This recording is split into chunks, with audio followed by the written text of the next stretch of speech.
కాంగ్రెస్ ప్రభుత్వానికి కేంద్ర మంత్రి బండి సంజయ్ వార్నింగ్ ఇచ్చారు. బీసీ జాబితాలో ముస్లింలను చేర్పిస్తే ఆమోదించే ప్రసక్తే లేదని హెచ్చరించారు. మతపరమైన రిజర్వేషన్లకు బీజేపీ వ్యతిరేకమని పేర్కొన్నారు. బీసీలకు రిజర్వేషన్లు అమలు చేయాలనే చిత్తశుద్ధి కాంగ్రెస్ పార్టీకి లేదని తేటతెల్లమైందన్నారు. కాంగ్రెస్ పార్టీ బీసీలకు మరింత అన్యాయం చేస్తుందని, ముస్లింలను బీసీల్లో కలిపితే హిందూ సమాజమంతా తిరగబడడం ఖాయమన్నారు. ఎన్నికల హామీ మేరకు బీసీలకు 42% రిజర్వేషన్లు అమలు చేయాల్సిందేనని బండి సంజయ్ డిమాండ్ చేశారు. తెలంగాణ కాంగ్రెస్ ప్రభుత్వం ముస్లింలను బీసీ జాబితాలో చేర్చి కేంద్రానికి పంపాలనుకోవడం మూర్ఖత్వం. దీని ద్వారా ఒరిగేది ఏమీ లేదు. దీన్ని ఎట్టి బస్సులో ఎన్డీఏ సర్కార్ పక్కా వ్యతిరేకిస్తుంది. భారతీయ జనతా పార్టీ మొదటి నుంచి కూడా మతపరమైన రిజర్వేషన్లను వ్యతిరేకిస్తూ వస్తున్నది. ఇది తెలిసి కూడా కాంగ్రెస్ పార్టీ ఇలా కేంద్రం మీద నెట్టాలని చూస్తున్నది.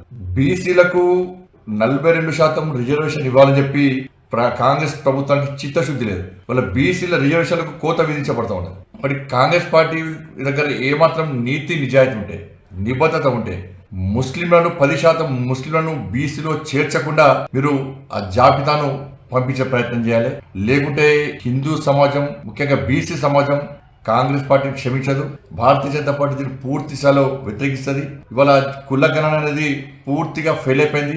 ఒకవైపు సాక్షాత్తు ఉప ముఖ్యమంత్రి ఏమో ఫెయిల్ అయిపోయింది, మేము మళ్ళీ నిర్వహిస్తున్నాం అంటున్నారు. కాంగ్రెస్ పార్టీ ఎంపీలేమో బ్రహ్మాండంగా చేస్తాము, రాహుల్ గాంధీ కోరిక తీర్చామని చెప్పి వాళ్ళు ఢిల్లీలో చెప్తున్నారు. ఈ రీసర్వే అయింది, పూర్తి చేయడమైంది. కాబట్టి ఇలా 3,90,00,000 ఆధార్ కార్డులే జారీ చేయడం జరిగింది. దానికి 10% రేషియో ప్రకారం ఇలా 4,30,00,000 మంది జనాభా తెలంగాణ రాష్ట్రంలో ఉన్నట్టు నివేదికలు వస్తుంది, స్పష్టం చేస్తుంది నివేదికలు.